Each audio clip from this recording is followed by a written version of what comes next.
चाहते हैं कि हमारी आने वाली पीढ़ी भी इनके बलिदान को ऐसे ही याद करे और उनके पद चिन्हों पर चले, तो उसके लिए हमें इनके एक एक बलिदान को, एक एक बातों को, एक एक बच्चों के चैप्टर है जो उनका सिलेबस है, उन सिलेबस में उनके बच्चों की एज के अकॉर्डिंग उनको डालना होगा।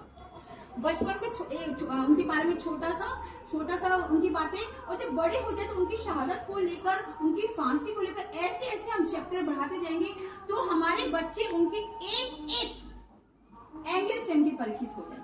और हम चाहते हैं कि ऐसा ही हो। हमारी आने वाली पीढ़ी जो हमारे जितने भी शहीद हुए हैं, मंगल पांडे जी के साथ और भी चंद्रशेखर आजाद जी हैं, भगत सिंह है, सबको हमारी पीढ़ी ऐसे ही याद करे। जो हमारे चैप्टर है उसमें एक, जो पहले हमारे समय में एक नैतिक शिक्षा होता था, अब बीच में कुछ दिन के लिए रोक दिया गया था, लेकिन मैं चाहती हूँ कि फिर से वो नैतिक शिक्षा वाले जो पार्ट है उस बच्चों के सामने आए और हमारी हिस्ट्री में, हमारे इतिहास में ऐसे अमर शहीद मंगल पांडे जी, चंद्रशेखर आजाद जी, भगत सिंह जी, सुभाष चंद्र बोस और सबके नाम, जितने भी वीर सेनानी हैं, और भी बहुत से ऐसे सेनानी हैं जिनका नाम हम लोग नहीं जानते, जो इतिहास के पन्नों में कहीं दफन हो गए हैं। तो हम चाहते हैं उन सबके बारे में एक एक चैप्टर बुक में हो, किसी भी बुक में हो, जिससे बच्चे उनसे परिचित हो, उनको अलग से हमें ही बचपन से बताना ना पड़े। दूसरी बात, हम जो YouTube, Instagram पे हम लोग बच्चों को अपने हो रहे हैं, तो मैं चाहती हूँ कि बचपन से बच्चों को एक कहानी के तौर पर, हम लोग बैठते हैं, खाली बैठे, जब भी हम खाली बैठे हैं तो बच्चों से फालतू बातें करने के सिवा इनको जो कहानी हम लोग सुनाते हैं, वो कहानी में इन क्रांतिकारियों का नाम आए, ताकि हमारे बच्चे उसको इजी वे में याद करें, उनको चैप्टर की तरह याद ना करें, बल्कि उनको एक घर के सदस्य की तरह समझे। और जो आज की पीढ़ी में नहीं है, आजकल के माता पिता इतने व्यस्त हैं कि उनके पास समय ही नहीं है।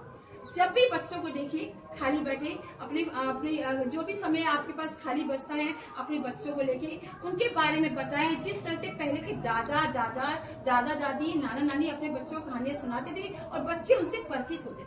आप जानते होंगे छत्रपति शिवाजी का नाम आपने सुना होगा।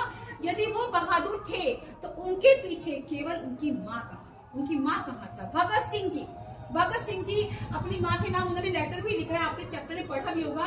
तो उनके पीछे भी उनकी माँ का ही नाम था, कि उनकी माँ के माँ ने जो उनको संस्कार दिए, उसी से वो बच्चे आगे बढ़ेंगे। तो हमारे जो आज की पीढ़ी है उसमें हम लोग माता पिता हो, चाहे टीचर हो, चाहे घर के बड़े बुजुर्ग हो, हमें बच्चों को समय समय पर इन क्रांतिकारियों की बातों से अवगत कराना चाहिए, तभी हमारे बच्चे इनके बारे में सीख पाएंगे और इनके परिचितों पर चल।